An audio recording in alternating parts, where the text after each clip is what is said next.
வணக்கம் நேர்களே, இது ஷர்மிளா டாக்கீஸ். நான் உங்கள் டாக்டர் ஷர்மிளா. இன்னைக்கு நம்மளோட சிறப்பு விருந்தினரா இணைஞ்சிருக்கிறாரு ஆம் ஆத்மி பார்ட்டியின் தமிழ்நாடு மாநில தலைவர் திரு வசீகரன் அவர்கள். வணக்கம் சார். வணக்கம். ஆபரேஷன் லோட்டஸ் அப்படிங்கிறது தான் இன்னைக்கு பரபரப்பான ஒரு பேச்சாக இருக்குது.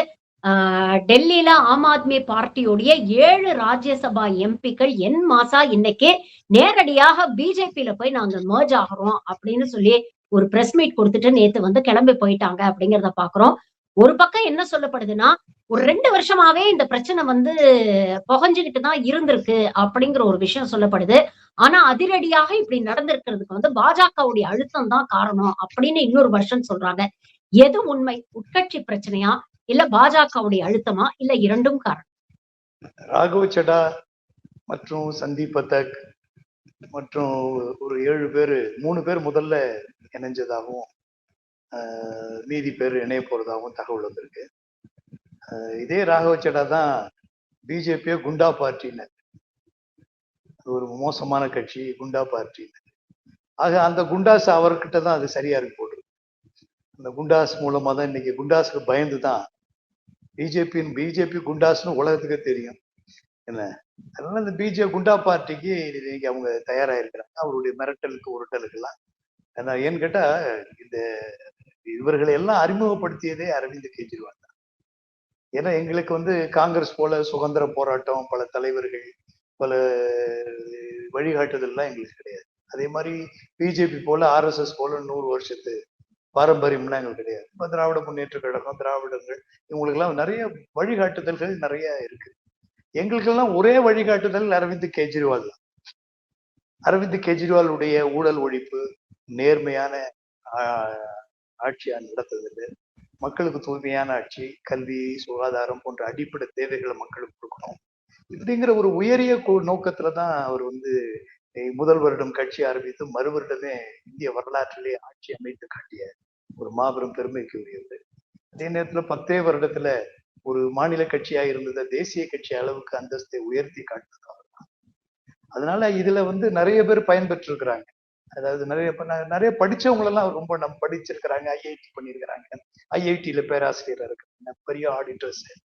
இப்படி அவர் என்ன நினைச்சாரு, படிச்சவங்க அவர் படிச்சுட்டு அன்னை தெரசா கூட ஒர்க் பண்ணிட்டு பரிவர்த்தன்னு சொல்லி ஒரு அமைப்பை உருவாக்கி அதுக்கு நிறைய அதுல எல்லாம் போய் சர்வீஸ் எல்லாம் பண்ணி, சோ இவர் பாடத்தையும் படிச்சாரு, மக்களையும் படிச்சாரு. ஏன்னா அரசியலுக்கு பாடம் படிப்பதை காட்டிலும் மக்களை படிப்பது மிக முக்கியமானது. அந்த வகையில ரெண்டுலயும் தயாரானதுனால இவங்க எல்லாம் பாடம் படிச்சுட்டு வந்தவங்க. பாடம் படிச்சுட்டு இவங்க கூட அவங்க சில டேட்டாவையும் லேப்டாப்பையும் வச்சுக்கிட்டு அரசியலுக்கு வந்தவங்க. அதனால அவங்க என்ன நினைச்சிட்டாங்க, எது ஈஸியா கிடைச்சா அருமை தெரியாது. அது அவங்களுக்கு ரொம்ப குறுகிய காலத்துல ரொம்ப ஈஸியா அவங்களுக்கு கிடைச்சிருக்கு. நாங்கெல்லாம் 10-15 வருஷமா போராடிட்டு இருக்கிறோம். ஏன்னா நாங்க பத்திரிகை துறையில இருந்து இன்னைக்கு எல்லாம் போராடிட்டு இருக்கிறோம். இன்னும் அரசியல் இன்னும் டைம் எங்களுக்கு எடுத்துக்கிட்டே இருக்கு. இவங்களுக்கு ஈஸியா கிடைச்சதுனால அவங்க எங்களை போன்றவங்களெல்லாம் டாமினேட் பண்ண ஆரம்பிச்சாங்க. கட்சி வளர்றதுல அவங்க முக்கியத்துவம் காட்டுது. சொல்ல போனா தமிழ்நாட்டுல எல்லாம் கட்சி இன்னும் ஒரு லைவா இன்னைக்கு நாங்க தமிழ்நாட்டுல இருக்கிற ஆம் ஆத்மி கட்சி தான் இன்னைக்கு கட்சியை மிக லைவா வச்சிருக்கு.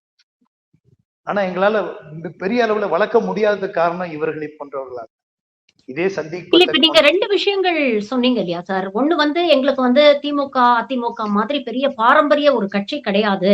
இது ஊழலை ஒழிக்கணும் அப்படிங்கிறதுக்காக ஆரம்பிக்கப்பட்ட ஒரு கட்சி. அந்த ஒரு அடிப்படையில சித்தாந்த ரீதியாக வலிமை இல்லாத ஒரு காரணத்தினாலதான் இப்படி ஈஸியா உங்க எம்பிஸை அவங்களால அவங்க கட்சிக்கு இழுக்க முடியுதா அப்படிங்கிறது ஒரு கேள்வி. 2வது கேள்வி, நீங்க எல்லாமே அரவிந்த் கெஜ்ரிவால் அப்படின்னு தான் சொன்னீங்க. அப்போ ஒற்றை மனிதரை நம்பி இந்த கட்சி இருக்கு, 2ஆம் கட்ட தலைவர்களை குரூம் பண்ண தவறிட்டீங்க அப்படின்னு பாக்கலாமா? அப்படி அரவிந்த் கெஜ்ரிவால் ஒரு நல்ல லீடராக இருந்திருந்தா இது 2 வருஷமா இந்த பிரச்சனை, உட்கட்சி பிரச்சனை இவ்வளவு புகஞ்சுக்கிட்டு இருக்கு, இதை ஏர்லியராவே இவர் ஐடென்டிஃபை பண்ணி இப்படி எல்லாருமா என்மாசா போறதை தவிர்த்திருக்கலாம் இல்லையா? அதாவது அரசியல் கட்சிகள்ல எல்லாம் இதெல்லாம் நடக்கிறதுலாம் இயல்புதான். அது ஒண்ணும் எந்த கட்சியிலயும் அது நடக்காதது கிடையாது. இந்த மாதிரி விஷயங்கள் இருக்காது. சித்தாந்த ரீதியான்னு சொன்னீங்க இல்லையா? சித்தாந்த ரீதியான்னு சொன்னா அரசியல் ஒவ்வொரு அடிப்படை ஒரு கொள்கையை வைத்து தான் வர முடியும். அதை தான் சித்தாந்தம்னு சொல்றோம் பேருக்கு. சமூக நீதியா இருக்கட்டும், இடஒதுக்கீடா இருக்கட்டும், அது ஒரு வகையான அது ஒரு கொள்கை தான். அது கொள்கைனா அது சித்தாந்தம் நம்ம சொல்றோம். அதே மாதிரி இன்னைக்கு ஊழல் புறையோடி போயிருது. ஏன்னா அதை வந்து தடுக்கணும். அது ஏன்னு கேட்டா மக்கள் வந்து அவங்க அவங்க நல்லா இருக்கணும்னு தான். தேர்ந்தெடுக்கப்பட்டவங்க எல்லாம் நல்லா இருக்கிறாங்க, மக்களால் தேர்ந்தெடுக்கப்பட்டவங்க எல்லாம் நல்லா இருக்கிறாங்க. தேர்ந்தெடுக்கப்பட்ட மக்கள் கஷ்டப்படக்கூடாது, அவர்கள் பணம் அவர்களுக்கு போய் சேரணும். ஏன்னா பணம் தானே அடிப்படை. எல்லாத்துக்கும் இவ்வளவு போராட பட்ஜெட் போடுறது எதுக்கு போடுறோம்? மக்களுக்காக தானே போடுறோம். அப்போ அந்த அது அது ஒரு சித்தாந்தம் தான். அது எப்படி அது தடுக்கப்படணும், மக்களுக்கு சரியான அவர்களுடைய தேவைகளை பூர்த்தி செய்யணும். எல்லாரும் அதை வந்து பேஸா வச்சதுனாலதான் இன்னைக்கு அந்த கட்சி எல்லாருக்கும் பிடிக்குது. அரவிந்த் கெஜ்ரிவாலை எல்லாருக்கும் பிடிக்குது. ஆம் பட் ஆத்மி பட் கட்சி அதுல இருக்கக்கூடிய மிகப்பெரிய முரணே வந்து அந்த கட்சி வந்து ஒரு இந்தியா அகேன்ஸ்ட் கரப்ஷன் அப்படிங்கிற ஒரு மூவ்மெண்ட்டா ஆரம்பிச்சு அதுக்கப்புறம் ஒரு அரசியல் கட்சியாக வடிவமைக்கப்பட்டது. ஊழலை ஒழிக்கணும் அப்படின்னு இருக்கக்கூடிய ஒரு கட்சியை சேர்ந்த முக்கியமான தலைவர்கள் 7 பேர் இன்னைக்கு பிஜேபிக்கு வில போயிட்டாங்க அப்படிங்கிற ஒரு குற்றச்சாட்டை நீங்க சொல்லும் பொழுது அது முரணாக இல்லையா? அப்ப கட்சி ஏதோ ஒரு இடத்துல உங்களுடைய தலைவர்களே நீங்க வழிநடத்த தவறிட்டீங்க அப்படின்னு தானே பாக்குறேன். அப்படிலாம் கிடையாது, அப்படிலாம் கிடையாது. எல்லா இடங்கள்லயும் தவறானவர்கள் உள்ள போடுறது வழக்கம். ஏன்னா RSS வந்து அது எங்க வேணாலும் பூந்துரும். அது பூராத கட்சியே இல்லை, சொல்ல முடியாது. முஸ்லீம் லீக்லயே கூட உள்ள இருந்தாலும் இருக்கும். ஏன்னா அப்படி இருக்கும்போது ஆம் ஆத்மிக்குள்ள அவர்கள் ஊடுருவல் இருக்காதுன்னு நம்ம சொல்ல முடியாது. அந்த வகையில அந்த ஊடுருவல் தான் இவர்கள்லாம். அந்த 7 பேர் இப்ப போனதே நல்லதுன்னு நான் நினைக்கிறேன். அரவிந்த் கெஜ்ரிவாலுக்கு மிகப்பெரிய நன்மையை செய்திருக்கிறார். அவர்கள் முகம் தற்பொழுதாவது கிழிக்கப்பட்டிருக்கு.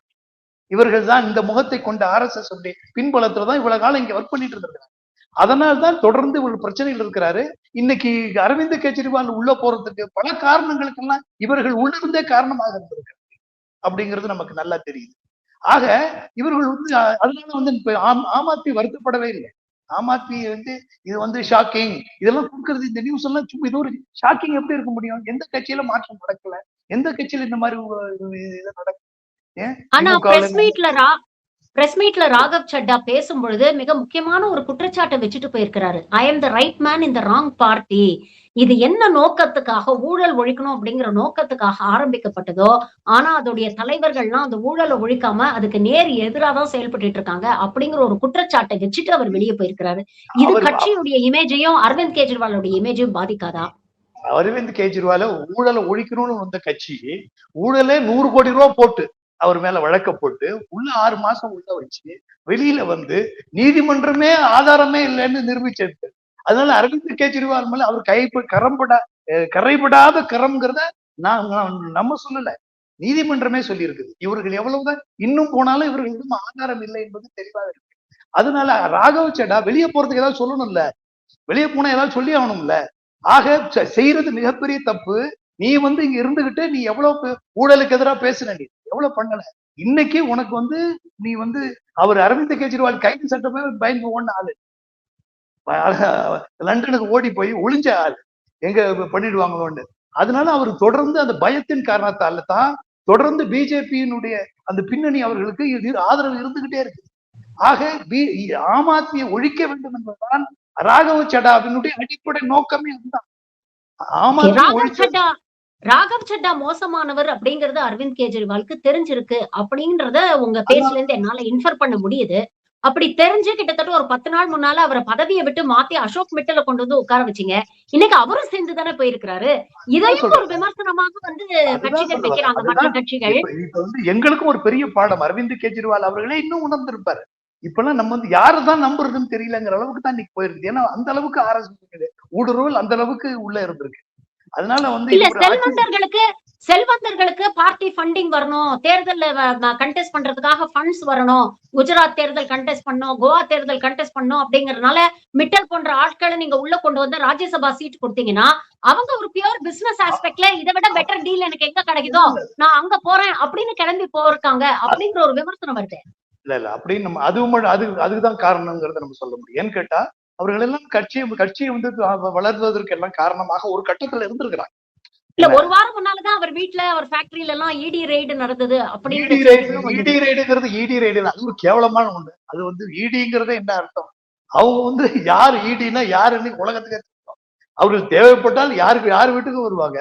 நாளைக்கு நீங்களே எழுத்தா கூட உங்க வீட்டு கூட வர்றதுக்கு வாய்ப்பு இருக்குது. என்ன அது மாதிரி இது இடி வந்து அவங்களுடைய ஏஜென்ட்டுங்கிறது உலகத்துக்கே தெரியும். அது ஒரு முகமை வந்து மக்களுக்காக, மக்கள் நன்மை செய்யறதுக்காக, மக்கள் பணம் திருடப்படக்கூடாது, கொள்ளையடிக்கப்படக்கூடாது உருவாக்கப்பட்ட ஒரு அமைப்பு.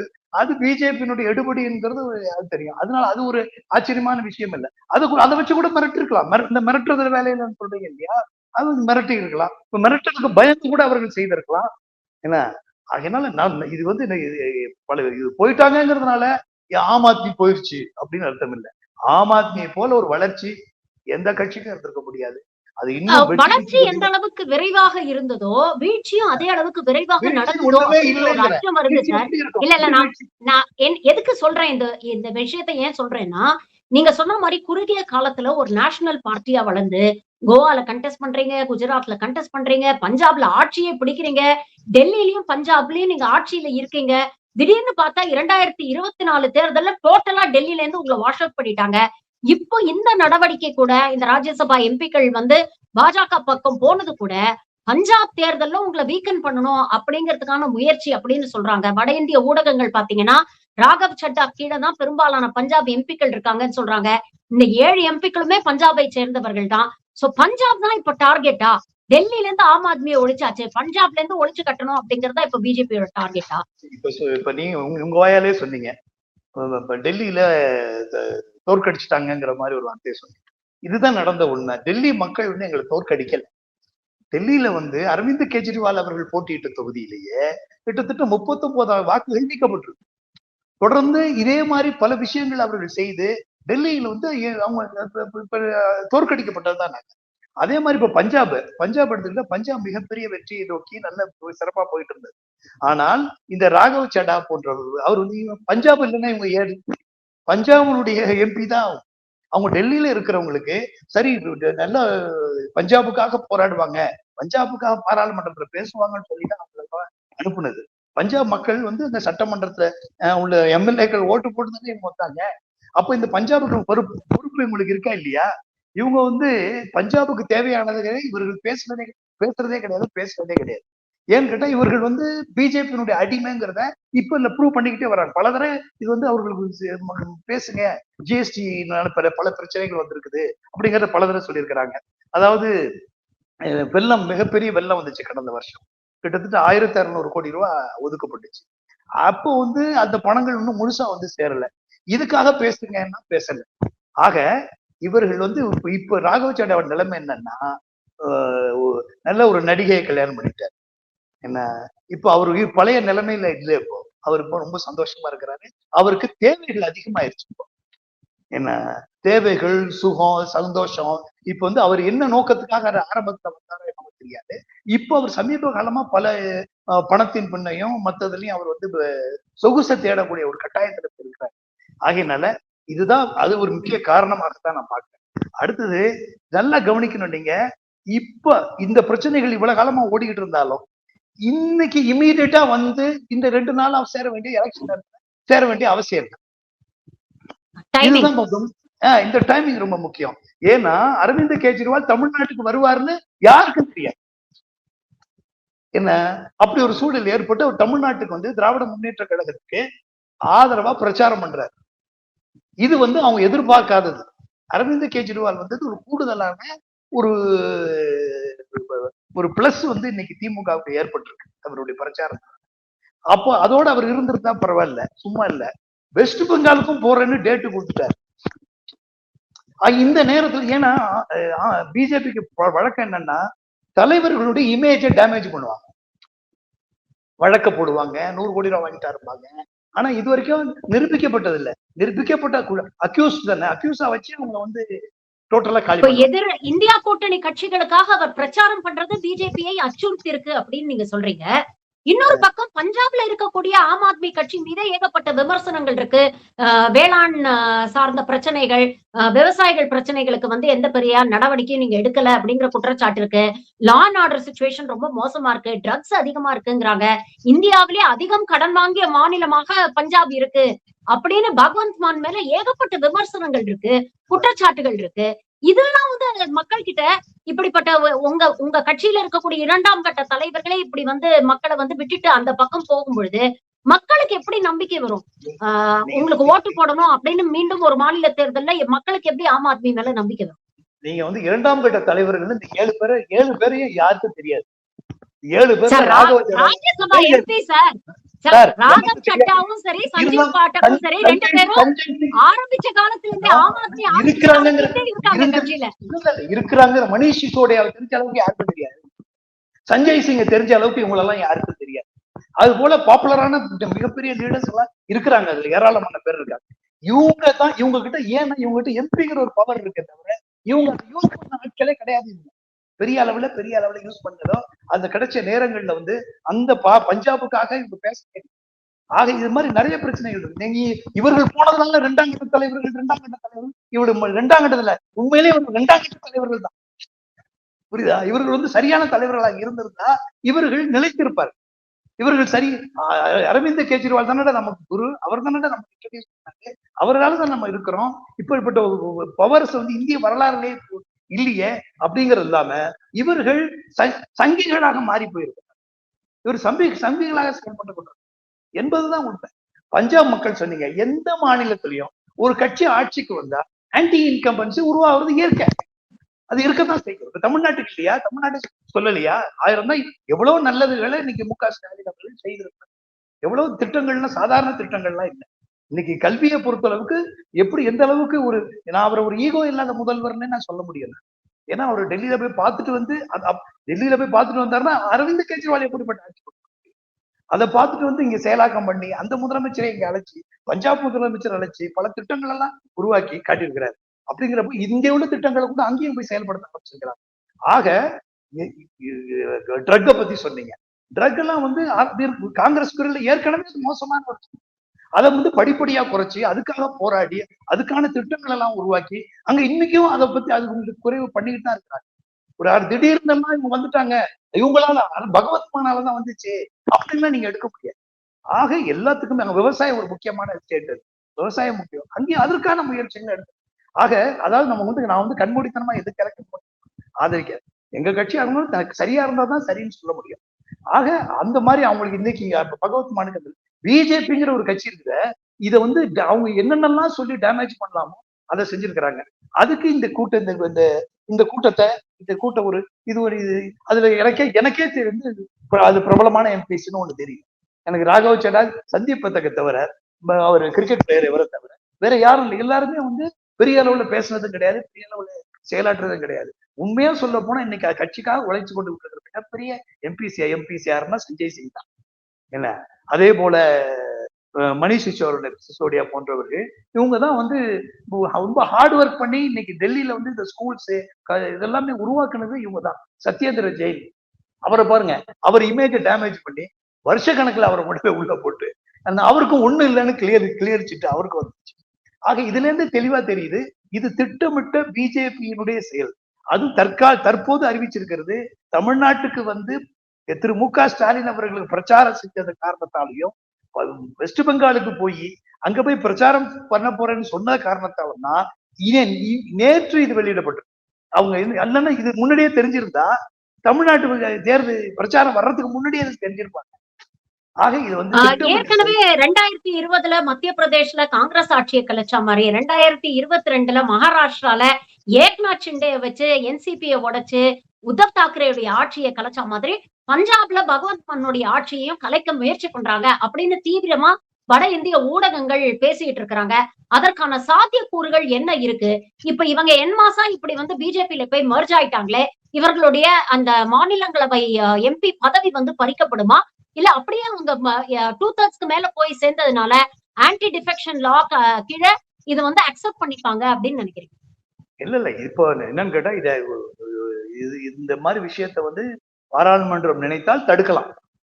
இந்த மாதிரி எல்லாம் அவங்க செய்யறத தடுக்க முடியும்.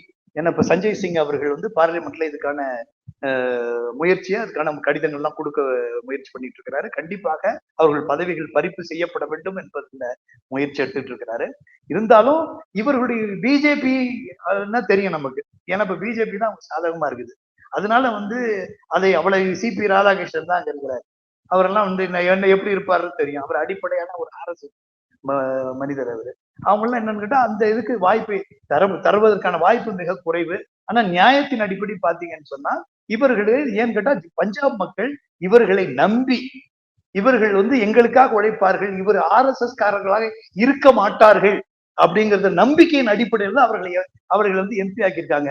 உண்மையிலே இவர்கள் நியாயமானவர்களா இருந்தால், உண்மையிலே இவர் சொல்லுவதெல்லாம் உண்மையாக இருந்தால், இவர்கள் வந்து என்ன செய்யணும்?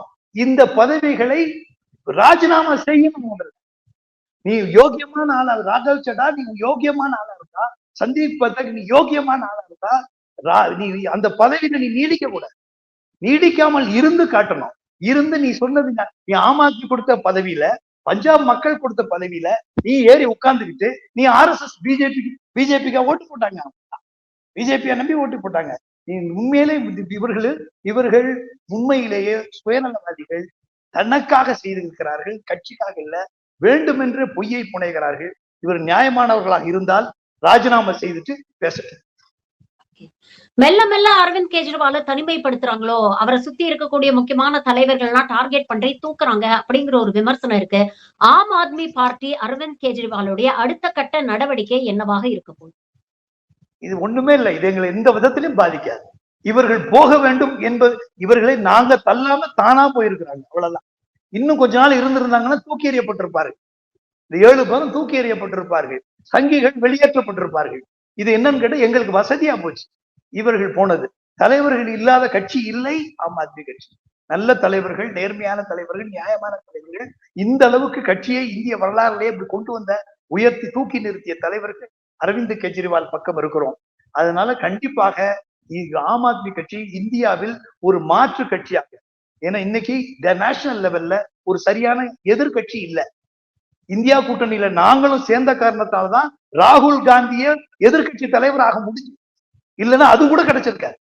ஆக இந்த ஆம் ஆத்மிக்கு என்று எல்லா வட மாநிலங்கள் எல்லாம் வளர்ச்சியை நோக்கி போய்கிட்டு இருக்கு. இன்னைக்கு பிஜேபிக்கு ஓட்டு போடாதவங்க போடாத, அது மோசமான கட்சி, மக்களை பிளவுபடுத்துகிற கட்சி, எல்லாரும் நம்ம எல்லாம் வந்து கடவுள் தான் நம்மளை காப்பாத்துறாருன்னு நினைச்சிட்டு இருக்கிறோம். ஆனா இவன் ஒருத்தன் தான் கடவுளை காப்பாத்துறதா சொல்லிட்டாங்க. ஆக இவர்கள் எல்லாம் அடக்கக்கூடிய ஒரு ஆம் ஆத்மிக்கு ஓட்டு, நான் சொன்ன மாதிரி ஆம் ஆத்மிக்கு ஓட்டு போடாதீங்கன்னு சொல்றவங்க நாட்டில் இல்ல, பிஜேபிக்கு ஓட்டு போடாதீங்கன்னு சொல்றவங்க. ஆகையினால இந்த கட்சி தான் வருங்காலங்களில் காங்கிரஸுக்கு மாற்றாக இந்தியாவில் வரும்.